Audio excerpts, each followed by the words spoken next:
Greetings, salutations. Unfortunately for you, I'm back with another video. Decided this is a video not really about one particular subject today. Just a couple musings talking about some things, some insights that I thought were interesting, and this, that, and everything else. So I was watching uh, some some stuff on YouTube the other day, and uh, the I have a buddy that's interested in the hobby and getting into it. So I had some channel recommendations for him. And what do you know? He found this channel in his search. Hi, Jake, by the way, if you're watching this. Anyways, so he was talking about how subscriber count is how he knows what channels to watch in this hobby. And I found that interesting because he said it seems that the higher the subscriber count, the less they talk about the actual game. They talk a lot about the cultural stuff, the politically correct stuff, and this, that, and everything else. While the lower the subscriber count, maybe they touch on it, but not. They don't go much more in depth. They'll talk about like game mechanics, how to run it, what's the best way to run it, what's this scenario, how you handle this scenario, uh, how to think on your feet, da da da da da da da da.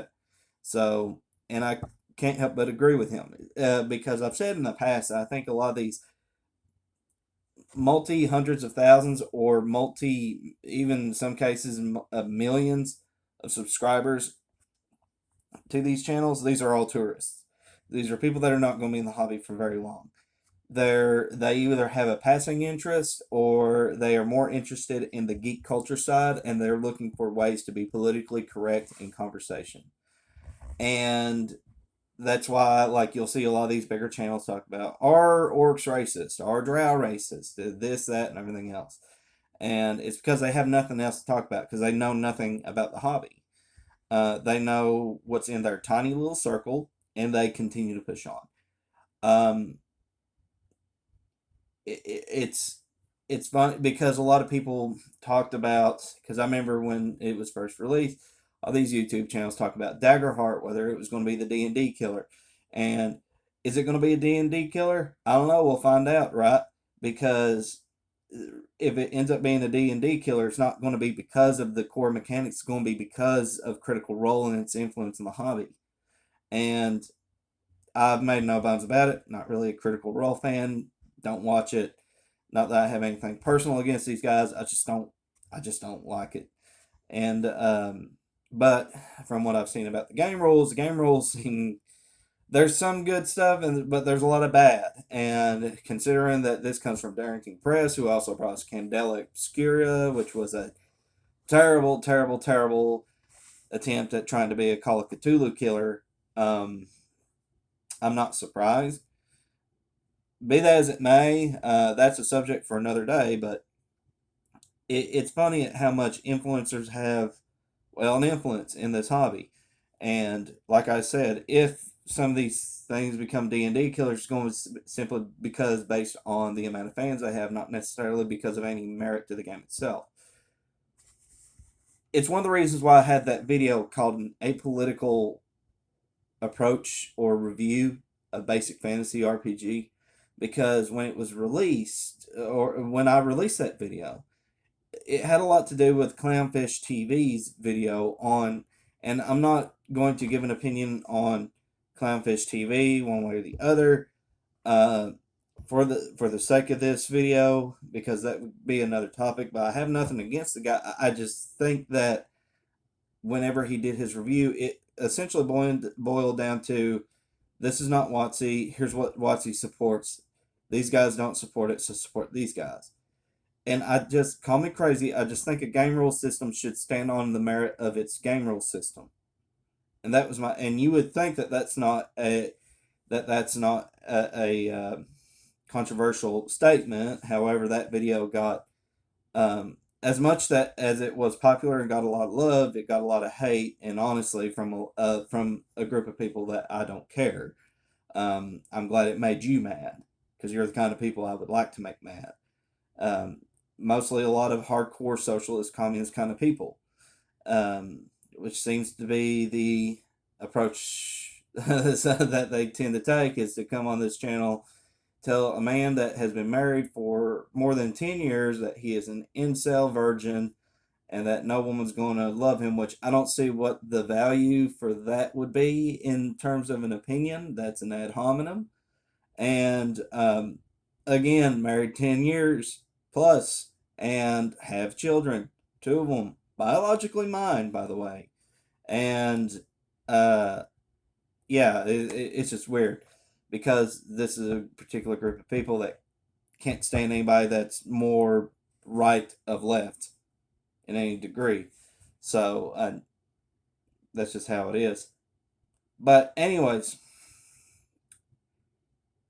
so I tend to agree because when you look at these guys with lower subscriber accounts, like I said, they talk about more things. Like I've said that Dirty Histories and Hobbies video on uh, Story, and that is one of the videos that helped kind of not necessarily change my mind, but add a little bit more nuance to my thought process on the whole thing. Because at the time, like I had taken a really hardcore stance of like wargamey stuff, and like he kind of explained in his video, like no, like this, here's your role, and while I still kind of stand by some of my statements from the past, I have also changed my position on a few things. I do think that in essence, you is a GM, a storyteller. That's a half truth. You are, but you're not. You are. You do need to know how to narrate a situation and to drop some bits and tips. You want because you do want your players to be entertained. Because if everybody's at the table bored, then the game is going to suck. How do you keep people entertained? That's a very subjective thing. You just have to know your group. And really, honestly, the way you describe things is going to really kind of help add that verisimilitude. You want them to be able to smell the mold of the dungeon. You want them to be able to hear the distant creaking and clacking of chains somewhere down the echoing hallway. You want to have them not be able to see the nose in front of their face as they're looking down this ultra dark hallway and their torches went out and they don't have any form of dark vision or infrared vision or whatever. So that's my approach to it. Another guy I was talking to, former coworker of mine from way back in the day. Like we haven't worked together for years, but we were coworkers back from 2008 till 2013 when I went to go work for the factory, and then he left that job, but then he ended up coming back. But anyways, we used to talk about this hobby all the time. He was talking about getting back into like advanced Dungeons and Dragons stuff like that. That was a rule set that he ran back in the day. He was a big 1E and 2E guy. Um, he really liked for years. He ran Pathfinder first edition. At least he did at the time that I met him. That was his thing. Fourth edition come out. He hated fourth edition, and he did run 5e when it was the hotness. Then he disliked it, and then he went to Pathfinder 2e. He disliked it because it was so different from first edition. Because he liked Pathfinder first edition. Then he's just like, I'm just going to go back to AD&D first edition because that's why I was most happiest. And we were having a discussion. He was talking about how he just felt like most of the material released nowadays for the hobby is too sanitized, and I agree. And if you're one of those people that think, oh well, he's probably this old bigoted racist grognard, um, he's gay, very gay. Uh, I remember him at work saying, "I'm a gay man, and I think that's really gay. I would beat him up for that." That's just the way he was. But also, he's an ordained Wiccan minister, and you're probably going to think, "Gee, Louise, Rex, considering your worldview and how you are, how do you get along with this guy?" Well, number one, we're adults. Adults can get along with each other and not necessarily support or believe in the worldview of the other because we're both human beings and this is how adults are in the real world. If you haven't figured that out, I don't know what to tell you. And yeah, and number two, it definitely has made for interesting conversations in the past. Nothing argumentative, just some discussions that we've had in the past. We of course had to make sure because we would be at work on break. Hey, we need to kind of dial this back because if somebody's listening, this is going to create a thing. Blah blah blah. Because we were cool with talking about it, but not everybody's going to be cool with talking about it. But anyways, I tend to agree. I think when it comes to fifth edition was weird because I feel like early in its life cycle, 5e had the best potential, and it had honestly the best material released for it. I think a lot of the sets, the modules, and everything that was released for it super early in its lifespan when it first came out was great. I really do think that, and I think it was for a large part a home run. I look back at some of that early stuff fondly. I think once we reach things like Tasha's and beyond, that's when it gets horrible. When the tourists started really jumping on the hype train and started releasing things like Radiant Citadel and Strixhaven and all that, it became super politically correct, became super sanitized, became bland, boring, and homogenized. And here's the thing, I'm not saying that every game that you run has to be super low fantasy, nitty gritty, dirty, bloody, muddy, down in the muck, grim dark, berserk, Game of Thrones, Goblin Slayer kind of horrifying bleakness. That's not what I'm saying at all. I'm just saying that you can run a mid to high level fantasy, but have a level of verisimilitude through light racial conflicts. Like you don't have to have like these super like genocidal maniacs, but like having the dwarf like say, I don't remember asking for your opinion, knife ear to the elf. You can have the orc approaching the human fighter and like taking a big old sniff and like another pig skin, that kind of thing. Like you want a level of conflict, and there's no conflict in a lot of this newer stuff released. It's bland and boring, and I just don't like it. Um, so there you go. It that's just very that's a very subjective take, but I don't see how anybody could have fun with this. You look at it, and I think a lot of it has to do too with like the concept of a character build. Look, the only time I ever talk about character builds is when I'm making a Dark Souls character.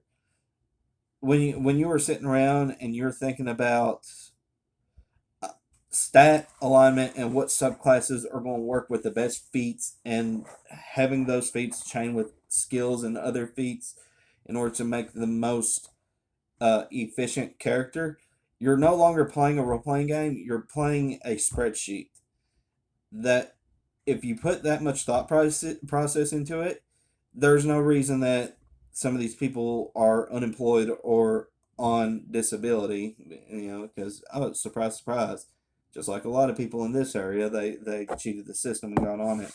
But anyways, that's a discussion for another day. But my point being that this is no longer a role playing game. This is you are literally you should have been an accountant, and because if you had this kind of attention span to dedicate to something like this, but you don't have a high paying job that deals squarely with that, you've wasted your life and you've wasted your talent because that's a supremely complicated skill to have. I certainly don't have the patience for it. Um, but if you have the patience for it, what are you doing with your life? I'm sure there's some actual accountants out there that are doing this in this hobby too that are probably upset. In which case, I'm not talking about you, but I am talking about a lot of these people that like just this Munchkin style play. How is this a game anymore? It's not. It's just trying to create this broken avatar. It's not fun at all.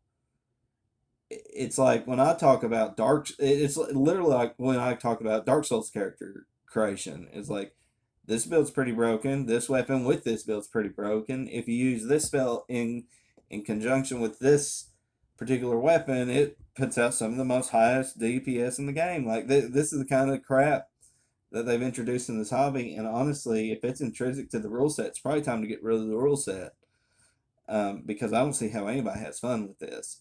This is because that's just hot garbage. That's not a game anymore. Oh, there's no wrong way to play. No, this is objectively the wrong way to play a game. Like this is a role playing game. You are no longer role playing. You are creating a spreadsheet. This is terrifyingly horrible. So, and it'd be the one thing where if I saw anybody doing that at my table, I'm lucky and I'm blessed in the fact that I don't run rule sets that cater to that style play. But if I did, and if I saw somebody doing that, I would rip the character sheet up. Like you're not playing that character. I don't care what kind of dice you roll. That's stupid. So you just might as well keep that a secret from me, because I promise you, when I find out that that is what you're doing, that character is dead. And I don't care who, like, I don't care if you think I'm a butthole about it or not.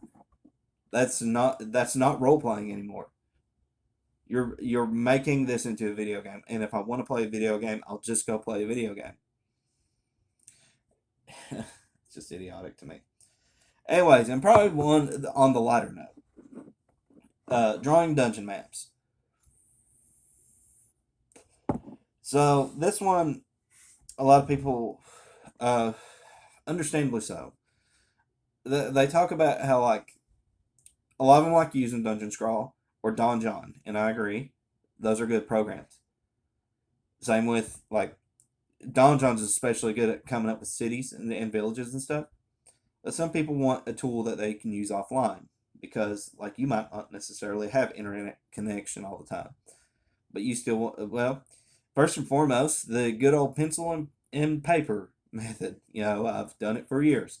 Um, in fact, you go to Walmart, find some graph paper for cheap, and if you want to do a hex map, the way that I always did it was two lines across on top and bottom, four squares apart, and then like do the diagonals connecting in the middle at roughly the same space. And you'll find that they'll connect easy with the rest of the hex flower as you're going around. If you don't want to do that, but you're looking for like a computer program, because I'm not gonna lie, I do it mostly digitally myself now. Um, I recommend using GIMP. I use GIMP for a lot of things, and it's a free program. And I use the grid. I also use that. There's also a distortion option in which you go to mosaic and you can select hexagons, and then you can like just kind of play with the neatness and the size, and you'll have a hex map grid right there ready for you to use. And you can layer everything. So like if you want to like kind of draw outside the lines, you can do that. And but if you want a grid for now, just to kind of help guide you to make straight lines, but you want to take that grid out eventually, like just have a blank sheet of paper just with all the features on the map on the page. You can just layer it up to where you can turn off the grid later. I myself, I click on the grid and then I use like spots on the paintbrush, use dotted lines, and like I make my grid that way because it looks cooler, looks more hand drawn rather than the nice, neat square grids. When it comes to designing a dungeon, this is my favorite part of the hobby. I love to design dungeons. I used to be more sandboxy in that regard. I still run sandboxes. Don't I'm not saying I don't run sandboxes anymore. I do run sandboxes. It's just that when it comes to places I want my players to have fun exploring, I design things now in a way that is going to be challenging, possibly even deadly, but makes sense. You know what I mean? I do like to have a form of dungeon ecology in that regard. And when we talk about there, the thing is, there's no hard set fast rule. And if I like to have living dungeons too that make less sense, but I like to keep them to a minimal because, in my honest opinion, I think if you're going to have a living dungeon, it should be in the minority. You want it to be special. This is why it's special because it's one of the only ones in the area. So if every one of them's a living dungeon, then it gets kind of bland and boring. Like, oh, another zoo to go kill. Um, no, like if you're going to do a living dungeon, like just make it the minority. Make everything else like a catacomb should look like a catacomb. An underground prison should look like an underground prison. A mine should look like a mine. That being said, if it was a mine at one point, but now it's this thing, well, I normally start out by drawing what the mine would have looked like, and then I start adding features that were repurposed, if that makes sense. And I generally suggest, and I got this idea from Mouse Ritter, you want to have at least two factions in play within the dungeon. What do I mean by that? Have two monster factions, meaning those are going to be your set piece monsters. These are going to be the guys that are kind of in control of everything. So, like, we'll just take two of the most basic ones that you're going to meet at level one: kobolds and goblins. You're going to meet, let's just put them in the same location. We want them to have, generally, we want them to have opposing goals. That doesn't mean that one's going to have goals that aligns with the players. In fact, all three of these, because you should treat your players as another faction. But they all three can conflict, but you might have one that might be more in line with what the players' goals are than what they are with the other guys. So you want to start with that. And generally, I suggest that because it also adds another thing that's not necessarily hack and slash, let's go kill everything in the dungeon kind of approach. You might want to side with the kobolds. You might want to side with the goblins. Maybe the kobolds have a gnome merchant that's prisoner deep within the depths of their side of the dungeon. And the goblins are saying, "Hey, if you help us for the sake of uh, our attempt to colonize the inside of this area, more securely, and help us slay these kobolds, we can help you get that gnome merchant." Because maybe they got a job in town says, "Hey, the gnome merchant's been captured by a kobold band, and now they're hiding out over here." It's one of the reasons why I liked B2 so much because Keep on the Borderlands has a lot of faction play in it. And 0 HP for players was not necessarily death.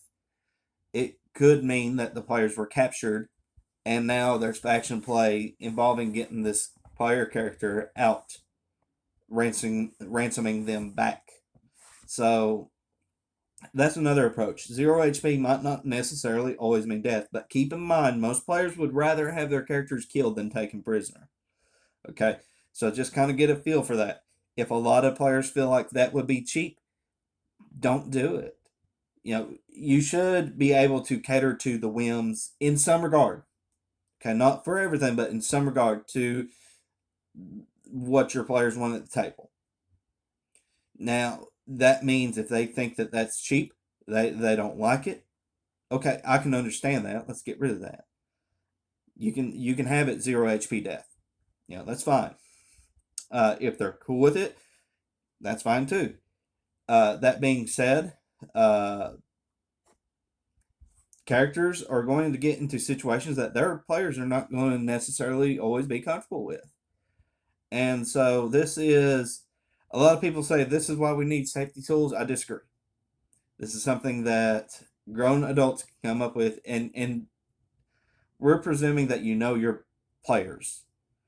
Now, at a convention or something, okay, maybe I see the need for some guidelines to be set forward because this is a more public thing. You don't know who you're going to get, da da da da da. So, but this is not talking about that kind of play. We're talking about a casual table at your house or online, like from people you know, people you have known, and you kind of have a feel for everything. And generally speaking, I was never cool with my characters being taken captive whenever I was a player, but when it did happen, I wouldn't throw a tantrum either.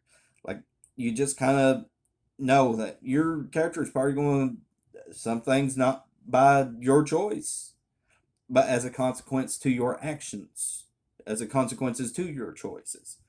So keep that in mind. Um, but a lot of people, like I said, and it's the same with the Deus Ex Machina. Like, if 0 HP doesn't always mean death, well, then when does it? That kind of thing. Uh, you need to figure that one out yourself. Because honestly, I can't tell you, because this is your table that you're going to be running. Keep in mind too, a lot of people, when they set out to drawing their dungeons, they think that they have to have the most complex or the most maze like. You don't have to do that. Generally speaking, you want to think of the structure as a place that was practical to move around in. And you might want to have some connecting hallways. It might be a little maze like in that regard. That being said, you should have some dead ends, some hallways that do not connect to other hallways. If everything comes around in a circle, that gets old. It's just like with the living dungeon. If you keep going this route, that's going to get kind of bland and boring, and this, that, and everything else. Um, People love to uh, what's called jaquazing their dungeons. That's cool. I like to do that too. That being said, you got to know when to and when not to, and that just comes from experience. I can't really tell you that. So that's just something this hobby requires some learning on your own and figuring out, what you like to do, what your players like about your games. I can't tell you that.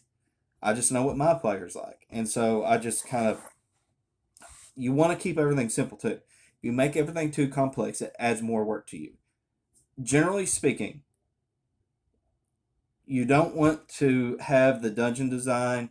I heard somebody describe it one time. You don't want the design of the dungeon to take longer than what it is to actually explore it. And I typically agree with that, because you want something that's going to be practical, feels like it's lived in, feels like it could have been a real place, and feels like it's still got things in it. And another thing I like to do is, when I have these different monsters, I like to sprinkle in things that I consider vermin, spiders, rats, that kind of thing, sturges, things that do not have motivations. They're just animals that are just doing animal things, and they have a lair. And some of these things are a little bit more dangerous than others. So certain monsters will avoid certain parts of the dungeon because they might know that something's there. If the goblins find themselves in this kind of labyrinthian spot, and there's a giant spider down this hallway, they are probably going to mark it in some way to denote to other goblins in their groups not to go down this hallway, that this hallway might have like it has a dangerous spider down there. Maybe they've already lost some of their numbers down there. So like they might have like red paint, and they paint like a picture of a spider on it, or a web or something like that. Or like they might even scrawl in like their goblin tongue, and if a player happens to know goblin, there you go. um, they can be like, oh, this is goblin, it says that there's spiders down here, keep out. And generally speaking, you don't want all your treasure to be sitting in chests. You want them kind of strewn about. The strength of a lot of those older modules was the fact that not every bit of treasure and not every magical item was inside of a chest. Um, some of it was just random loot that was just laying in a pile. Some of it was found in sturge dung. Some of it was found in the spider's nest. Some of it was found in the rat's nest, because rats would pick things up and carry it back to their thing. And when you have gold pieces involved, don't be afraid to kind of split those gold pieces up into things like copper and bronze, or copper and silver and electrum. So like to kind of keep it um, more challenging, because now that's more weight that the players have to take out of the dungeon, right? So that's what I typically expect. That being said, realize that you are going to probably, while you're doing this, be unhappy with your creation and just start all over. That's totally fine. It happens.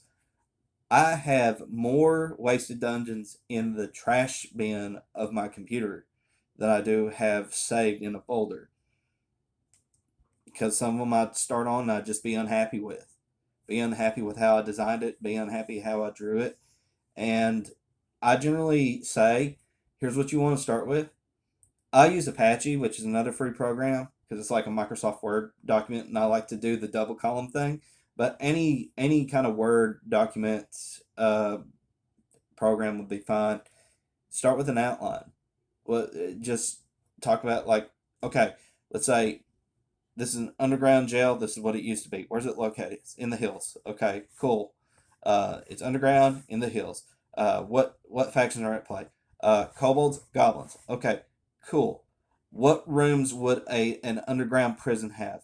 Entry hall, processing rooms, cells, guard barracks, maybe a guard armory, a mess hall, a kitchen, a pantry, maybe a torture chamber, maybe an execution room, various different storages.